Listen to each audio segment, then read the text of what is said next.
बैठी है, अब जो होगा तो देखा जाएगा। पर कोई ये तो बताए, ऐसी क्या शक्तियां प्राप्त हो गई इस पापीवादी को, जो स्वयं को सर्वशक्तिमान और भगवान समझ बैठा?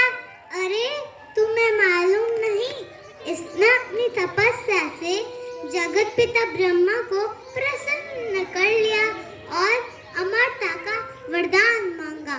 ब्रह्मा जी ने मना करते हुए कहा, ऐसा तो संभव नहीं, जो आया है सो जाएगा। उसने अपनी चतुराई से 5 वरदान मांग लिए। 5 वरदान बहुत है, अबे भी बताइए। पहला, ना मैं दिन में मरूं ना रात में, ना मैं घर के अंदर मरूं ना घर के बाहर, ना मुझे कोई आदमी मार सके ना कोई जानवर, ना मैं किसी अस्त्र से मरूं ना किसी शस्त्र से मरूं, ना धरती पे मरूं ना आकाश में मरूं। ब्रह्मा जी ने तथास्तु कहकर इस पापी को 5 वरदान दे दिए। तब से ये स्वयं को भगवान समझ बैठा।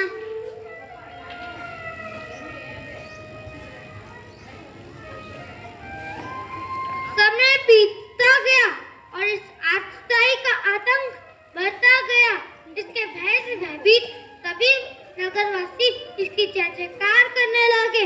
लेकिन भगवान के घर का वरदान निराला है। हिरण्यकश्यप को कई वर्षों तक पुत्रहीन जीवन जीना पड़ा। वर्षों बाद एक पुत्र की प्राप्ति हुई। राजा बड़ा प्रसन्न था।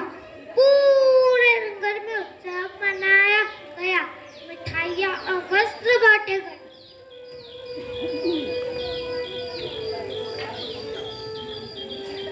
प्रहलाद के जन्म से पूर्व भी उसकी माता कयादु ने भगवान विष्णु को अपना आराध्य देव माना और नारद मुनि के आश्रम में विष्णु सहस्त्र नाम का जाप निरंतर सुना। इसी कारण गर्भ में ही उसने ओम नमो भगवते वासुदेवाय का जाप करके भगवान विष्णु को अपना सर्वस्व मान लिया। 3 वर्ष की आयु में उसे दैत्य गुरु शुक्राचार्य जी के पास शास्त्र एवं शस्त्र ज्ञान हेतु भेजा गया और जब विद्या अध्ययन पूर्ण करके लौटे तो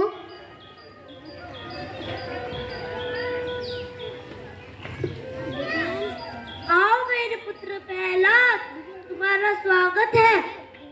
भगवान हिरण्यकश्यप के साम्राज्य के उत्तराधिकारी प्रहलाद, तुम्हारा अभिनंदन है। पिताश्री के चरणों में कोटि कोटि वंदन। पिताश्री, जब मैं आज शाम से लौट रहा था, सभी नगरवासी आपको भगवान कहकर आपकी जय जयकार कर रहे थे, ऐसा क्यों? राजकुमार, इसमें क्या गलत है? तीनों लोगों के राजा सर्वशक्तिमान हिरण्यकश्यप भी ईश्वर है, इसमें कोई अतिशयोक्ति नहीं। तुम ऐसा क्यों पूछ रहे हो?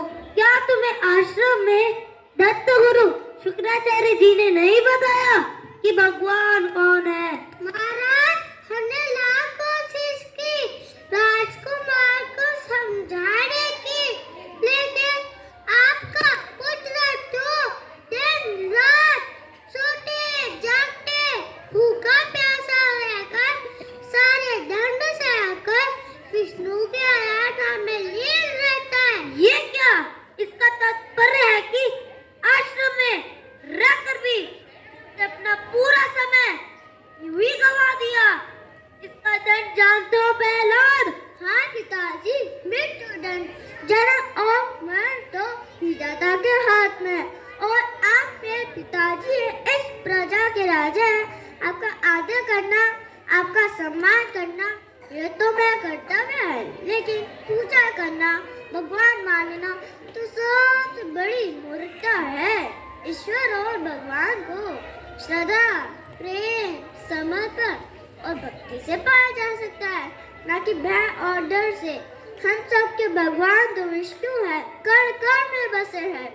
मुझ में, इन सब में, धरती में, आकाश में, वायु में और स्वयं आग में भी उन्हीं का वास है। चुप हो जाओ प्रहलाद, जाओ इसे कारावास में डाल दो।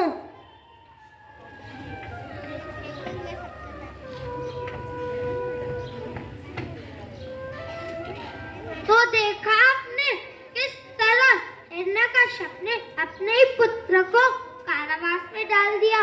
इतना ही नहीं, उसे मारने के लिए जहरीले सांपों के कमरे में बंद कर दिया गया, ऊंची चट्टान से फेंका गया, लेकिन हर बार प्रहलाद अपनी भक्ति के बल से बच जाता। हिरण्यकश्यप बहुत चिंतित था। उसने अपनी बहन होलिका को बुलाया।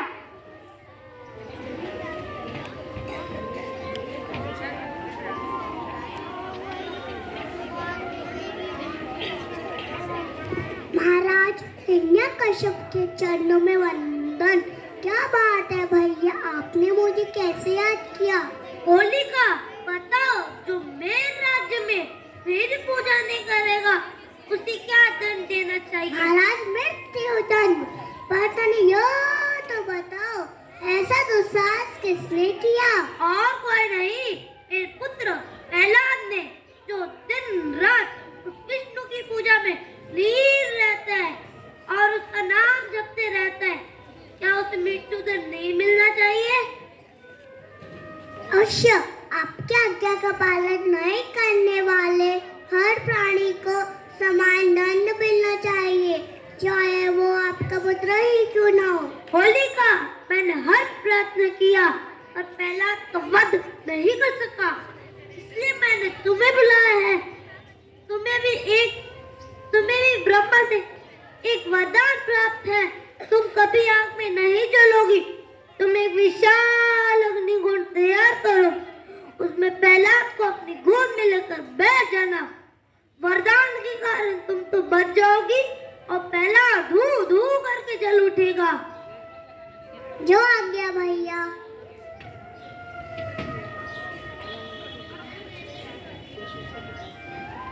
योजना के अनुसार अग्निकुंड तैयार किया गया। नियत समय पर होलिका प्रहलाद को लेकर अग्निकुंड में बैठ गई। प्रहलाद बिना डरे मन में अटूट विश्वास लिए ओम नमो भगवते वासुदेवाय का जाप करते हुए होलिका की गोद में बैठ गया। लेकिन वहां से विपरीत और आश्चर्य करने वाली घटना घटी।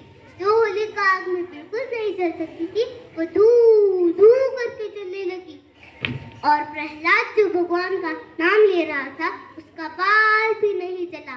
इसीलिए हम होली पर हमारी बुराइयों का दहन करके प्रहलाद की भक्ति को देखकर निर्भय होकर जीने का संदेश मिलता है। भक्त प्रहलाद